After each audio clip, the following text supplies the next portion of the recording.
India is the world's biggest vaccine maker, but days of record-breaking COVID-19 infections have forced it to delay exports. Its hospitals are under strain and cases are rising. So, how will the government bring it under control? This is Inside Story.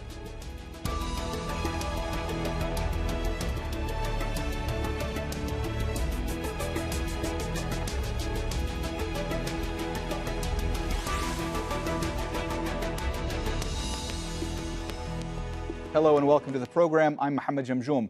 Just a month ago, India declared an endgame to the pandemic. COVID-19 infections were falling. The health minister heaped praise on the prime minister as well as the export of vaccines to developing nations. But now, the world's second biggest population is recording nearly 300,000 new cases every day. That's more than during the first wave of infections last year. Hospitals are buckling under the pressure. The region around its capital, New Delhi, is going into a week-long curfew.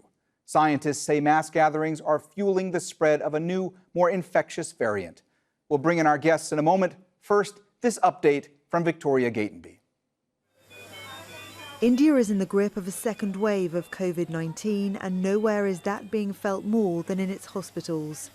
There are shortages of beds, oxygen supplies and medicine, and doctors say this time they've seen a change in who is being admitted to hospital.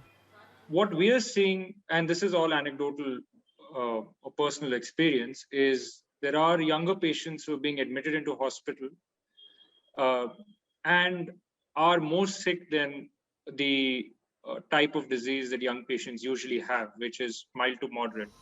Like many Indian states, Delhi has been recording its highest number of cases since the pandemic began. Its leader has announced new restrictions for the capital's 30 million people. हम किसी भी हालत में दिल्ली को उस परिस्थिति में नहीं ले जाना चाहते.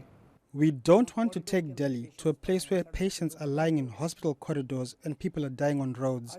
After carefully considering and analyzing the situation, your government feels it is important to impose a lockdown in Delhi for 6 days.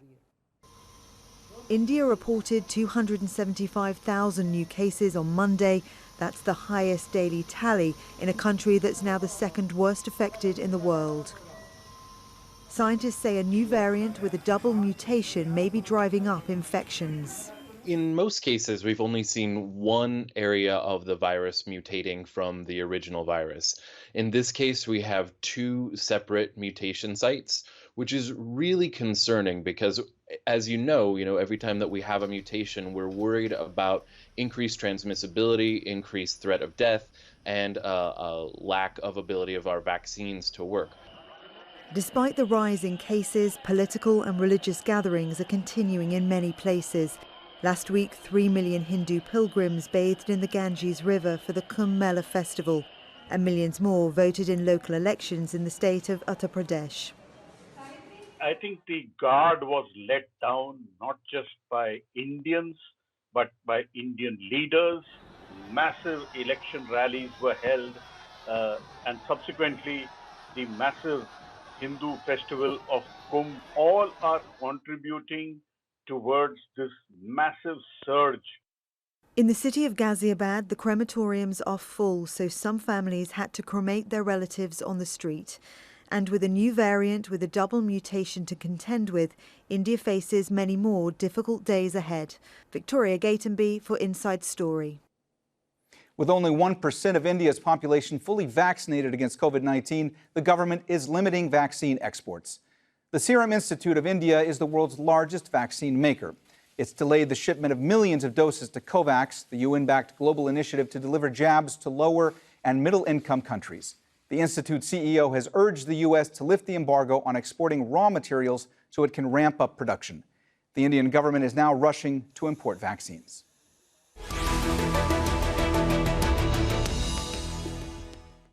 All right, let's bring in our guests. In Puducherry, India, T. Sundararaman, a global coordinator for the People's Health Movement and professor at the School of Health System Studies at the TATA Institute of Social Sciences. In Gangtok, India, Deepsikha Chettri, a medical doctor and member of UNESCO's International Bioethics Committee. And here in Doha, Uday Chandra, assistant professor of government at Georgetown University. A warm welcome to you all. Deepsikha, let me start with you today. How do we know if the new double mutation coronavirus in India might be behind this fueling of the record surge of cases in the country. Could that, in fact, be the case? Yes, of course. I mean, we speak from statistics and our observation, and we have observed in the past 1 month or so that the transmission has increased rampantly. The new strain has so many variations in itself. I mean, if you just speculate, the population which it affects is the younger generation. And if you look at it from a more common sense point of view, the younger population is the population that mobilizes more as compared to the older dividend, which the previous strain affected more commonly. So that is one of the contributory factors. Also, the new strain, as of now, we are observing that it is not fully detected on RT-PCR tests as well. The S mutation of it, if it tends to get dropped off, and we tend to even miss it on RT-PCR tests. So, of course, this mutation in the genetic realms of this virus does play a role in the rather, escalated rampant transmission in the current second wave scenario. Of course, yes. Uday, I saw you nodding quite a bit to what Deepsikha was saying there. Did you want to jump in and add to it? Yeah, I don't think the Indian government is very keen to own up to the fact that there is an Indian variant now after the South African or the UK or the Brazilian variants. And so it's a kind of case of vaccine nationalism gone wrong. And I think that's a cause of great concern now. Dr. Sundararaman, how close is the health system in India to a breaking point at this stage? Oh, it is really very stressed. Some of the southern states, some of the better performing health systems from earlier times who did face the brunt in the first wave are relatively better prepared. You can make that out by less crisis on the oxygen front. But some of the large Hindi-speaking states where the wave has hit the big way for the first time, getting more than 10,000 numbers per day, they are really reeling because their hospital capacities were underwhelmed even earlier, and now there is an overwhelming infection. They are hardly able to cope. I'm not going to attribute all of this to the mutant, which is to some extent in some areas. You can see that in some of the states, this mutant has not made its presence, but the second wave has made its presence. So the mutant is one factor, but there is also a general factor about very weak public health management and a failed anticipation of a second wave, a certain relaxation of our guard in between, a lack of preparation. Last October, the government had announced that they were going to strengthen 160 hospitals in these very states and districts for being able to supply piped oxygen internally. Not even 10% as this. It started in October and then the whole effort relaxed off because the cases started dropping. And now we are rushing again to catch up with that because of that particular trough that we had between November and March. We could have used for better preparation, but I'm afraid we did not. And there was a certain degree of complacency, a premature gratification that was a problem. Deepsikha, let me ask you, India has pledged to raise monthly production of its own COVID-19 vaccine about tenfold to nearly 100 million doses by September. Given what you're seeing now of the severe shortage of the vaccine in India, is that even possible? Yes, about the vaccine production, I'm not worried as much as I'm worried about the transmission and the morbidity and mortality associated with the second wave, because we were, as it is, the highest crossing number of mass producers of vaccine. It's just that the lull and the complacent period, it affected the entire COVID scenario, be it the precautionary measures or the vaccine production measures. Also, initially, we were rampantly exporting vaccines. Now, with the curtailment of the same and also the emergency approval of the Sputnik V vaccine, which is going to start its mass productions in India by the end of this month, and also going by the statistics that we have, I think, till date, vaccinated, that means also produced more than 120 million vaccine doses. Vaccine production is not going to be an issue. Of course, it will be difficult, but it is a very attainable and possible dream. So at this point, as I again lay focus that I'm more concerned and, worried about this mortality and morbidity of the second wave than the vaccine production. Uday, while all this is going on, of course, and while infections are soaring throughout the country, politicians are continuing to hold huge rallies across the country for these state elections. I mean, is the government not worried that this could make things much worse? I really think that they've been caught napping. They've been caught, unawares. They really did think that between November and March, when the second wave started, they really relaxed. They didn't make the preparations that they should have over winter. And I think we're seeing that now that they thought that they'd go ahead with a regular election campaign, which really isn't very realistic by any kind of account. But clearly the Modi government thought it could get away. Modi had a very busy election calendar in March and April, and he was planning to continue. And my general sense is that the government conveyed a sense of complacency. So it is ultimately culpable for people also taking the situation very casually. Dr. Sundararaman, how concerning is it for you to see that these massive political rallies and the religious festivals are ongoing throughout the country at such a time, at such a dire time when it comes to the pandemic? It's really a terrible scenario to watch. We should have been more careful. But I want to take you back to that question on vaccines, because I would not be so sanguine about our manufacturing capacity. We were the world's largest vaccine supplier, but today we are supplying about 2.3 million doses per day. It's a big amount, but we are deploying close to 4 million doses per day. And at this rate, we will be running out of vaccines very soon, when actually we need to ramp up deployment from the current 4 million doses per day to 10 million doses per day if we have to do anything about aborting a third wave, let alone be in time for the second wave. So we are far behind our production schedule. The government, the Serum Institute of India has asked for 3,500 crores of public financing, so as Bharat Biotech asked for being able to double its supply to reach that 100 million doses, which they also have been overconfidently promising earlier.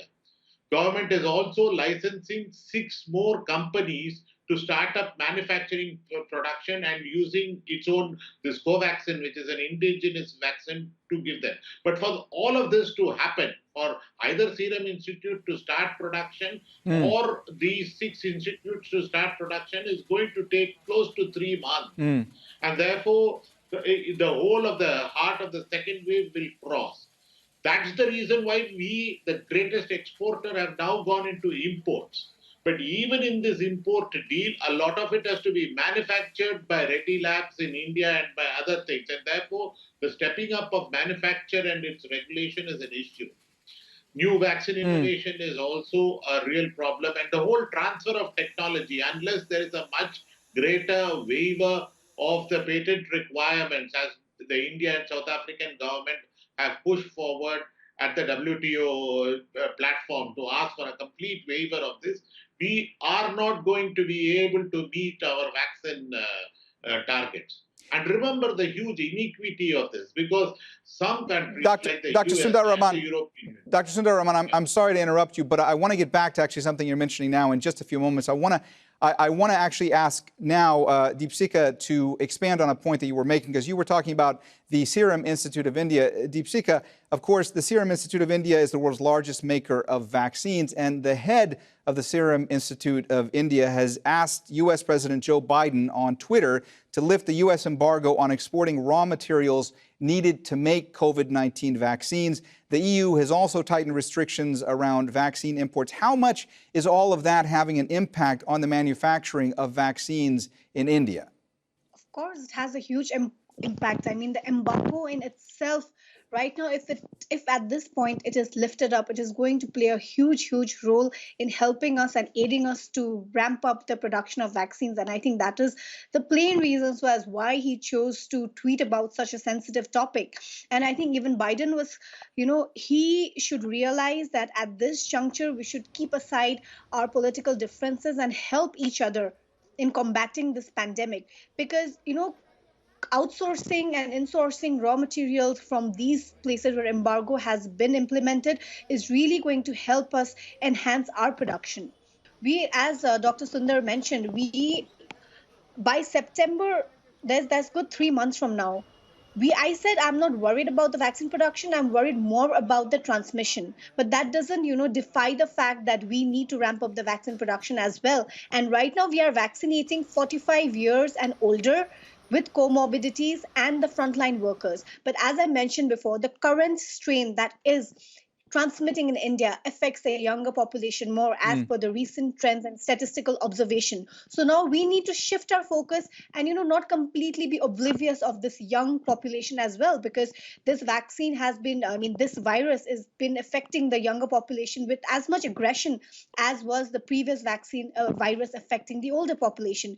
We see people with direct, very significant radiological changes and people requiring oxygen and ventilators much more. And this is a young population we are talking about. And during this entire vaccination campaign, the young population has been absolutely sidelined because we were following the trend of the previous virus. And now we need to update the trend of the vaccine also accordingly. So of course that means more requirement of vaccine production is directly proportional to the requirement of raw materials, which of course is again directly proportional to the embargoes lifted off of these places, so that we can get these raw materials from this. So yes, it is a very valid and significant point which the powerful first world nation, in view of the greater good, should really consider. Uday, the fact that in India right now, when it comes to COVID-19 vaccines, we're talking more about imports than exports. I mean, the fact that the government has taken action to open the doors for vaccine imports and to fast-track emergency approvals for other vaccines like Moderna, Johnson & Johnson, possibly Pfizer, does that speak to how much pressure the government is under right now to try to turn things around? Yeah, I mean, this government primarily deals with big public policy questions through headline management and tweeting. So this whole approach to public policy has been exposed now because, of course, it's not just this government. Previous governments haven't built the healthcare infrastructure, and now we are kind of reaping what has been sown in the past. What this government is actually doing, it actually did not enter into agreements with Moderna, Pfizer, even Sputnik for that matter, right? And now we have a situation where there's this emergency approval for Sputnik. There are probably going to be other foreign vaccines as well as all the different private initiatives in India. But it just seems like bolting the stable door after the horse has fled. It seems too little too late at this point. And so you can see that headline management comes across as not the best way of implementing public health policy. Dr. Sundararaman, how big a problem in India is the issue of vaccine hesitancy, and has it so far played a significant role when it comes to the very sluggish vaccine rollout throughout the country? So I think this is also a very important question. And by vaccine hesitancy, what one means is a refusal or a reluctance to take vaccination. India's first problem is not that. It's a certain type of vaccine access and awareness. The more vulnerable people are, the more at risk. The sanitation worker, the fish vendor, the vegetable vendors, the less likely they are to have a health seeking behavior where they go and get themselves vaccinated. So, usually, we have strong public health outreach programs that reach the vulnerable. But here, because of this, the actual pickup of demand will remain low and the most vulnerable. So it will be a high degree of inequity if you leave it to people to come and get vaccine through that registration process. That's the number one problem. There is a problem of vaccine hesitancy because of a high degree of stigmatization and denial, COVID denial that has taken place because of the law and order approach to public health management that we have seen. That really has been a big problem for people coming forward to contact tracing or accepting the whole thing. But to the extent that over here the problem is still a greater problem of requiring an outreach system that will reach out to contract workers, to migrant workers, to construction workers, to people who are at some point going to face much more exposure to the virus. So I think there is a big problem on the demand side also. But because today, at this point of time, vaccine availability is also low, it hasn't yet manifested itself Otherwise, we should have been seeing overcrowding in the vaccine delivery. We still see it at the public sector deliveries in many places, but nowhere near the range of pressure that should develop, even in the 45 above. And as my earlier speaker correctly said, there is a need to expand to a lower age group, but we have no wherewithal to do it. We have been correctly put earlier, headline managing rather than at some point pandemic management. Deepsikha, the Indian government has announced that all adult Indians will be eligible for the COVID-19 vaccine from May. Do you foresee that this will significantly change the course of things in India? Will this really change how things are going right now? Well, as much as this is the need of the hour, I will not agree that it will significantly change the course, because the vaccination, once again, I would like to say it out on international television that getting your 2 shots of COVID vaccine will not make you a superhero. You can still contract the virus, you can still transmit it. And in a place like India, where the vaccine coverage is going to be very limited in the beginning, irrespective of the population. Okay, the outreach programs need to be really, really vibrant and rampant in order to cover the entire population. So even, let's say, for example, a person is vaccinated and then he gets the asymptomatic infection, all the more likely that he can transmit it to other non-vaccinated people. And considering the level of low awareness that is prevailing in the country right now, more than half of the population is believing that once they get their 2 shots of COVID vaccine, they are superheroes. So unless this awareness is spread vociferously and a great vaccination drive is conducted covering all the economic strata of the population, I do not see it making any significant changes. But yes, in the lives of people who are vaccinated, they will be saved from contracting the serious manifestations of the illness, yes. But if I talk about the entire expanse and realm of the disease on a very huge level, no, it will not. Uday, is the government in India taking steps to expand local production capacity? And if so, what are they doing? I think that one of the panelists mentioned the law and order approach, and that you see it with the lockdowns or partial lockdowns at different points. The focus of the government now is to leave issues of production to the private sector or to multinational corporations like Pfizer and Moderna. And so the government, yes, has created this vaccine and it wants to work with the private sector, but it is not in some ways the main player when it comes to production. It is also unclear how much money it is going to make available to the Serum Institute, for example, and what is feasible given the economic situation in India, the economic impact of COVID. So I think there are a lot of unknowns at this time. And I think the government has really been, after saying for several weeks that it's not going to lower the age requirements, it's suddenly decided that in a couple of weeks, anyone who wants a vaccine could get it, regardless of the age. So it seems that the government is kind of making policy on the fly and not based on any demand and supply calculations, and not necessarily based on actual kind of a plan of sorts, which is grounded in the scientific realities we face. Uday, let me just ask you one quick follow-up question. We only have just about a minute left. What are some of the other big challenges facing the government when it comes to the vaccine shortages? I think the real issue is that production in the next 3 months is probably going to be ramped up. But as the panelists have mentioned, what's going to happen is by then we would have been with the second wave would kind of have come to an end. And we would enter another phase of the pandemic in India, a very India-specific pandemic would then take shape, where perhaps even the question now is, can we prevent a third wave? I think that is the realistic situation at this point.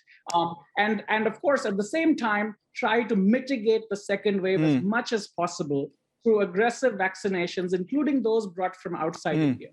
All right, we've run out of time, so we're going to have to leave the conversation there. Thank you so much to all of our guests, T. Sundararaman, Deepsikha, Chettri, and Uday Chandra.